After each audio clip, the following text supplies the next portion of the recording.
तुझ्या बायकोचं बाळासाहेब ऐका जावायचं शेत होईल रानात जायचंय निघालोय जी 9.5 किलो मटण शिल्लक राहिलं ना आम्हाला पण वेळ नाही पण पाहून येऊन आपण तुम्ही आंतरराष्ट्रीय कीर्तीची माणसं जरा मन मोठं करा ना.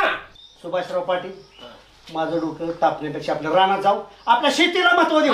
हे काय खाणारा पिणाराकडे लक्ष देऊ. चला आपल्याला चला आपण पण राहणार जाऊ. आपल्या काय पोरीचं शेत नाव आहे बरोबर आहे. गेला पाहिजे काय कमी जास्त तुम्हाला तर माहिती आपला किती अनुभव आहे शेतकरी अन्नामध्ये माझं मार्गदर्शन जर केलं ना 150 टनापर्यंत तुमचा उतार निघेल ना. तुमचंच ऐकून एकदा मी शेती केली पीक जळवून गेलत. अण्णा किती शेतीतलं तज्ञ असलं ना तरी रानात सासर जावाय नको तुमच्या समोर तर नकोच. एकदा जिंकले नको. त्याच्या बापाच्या कोणाचा वावर नाही माझ्या वहिनीचा सुद्धा नाही महाग त्याच्या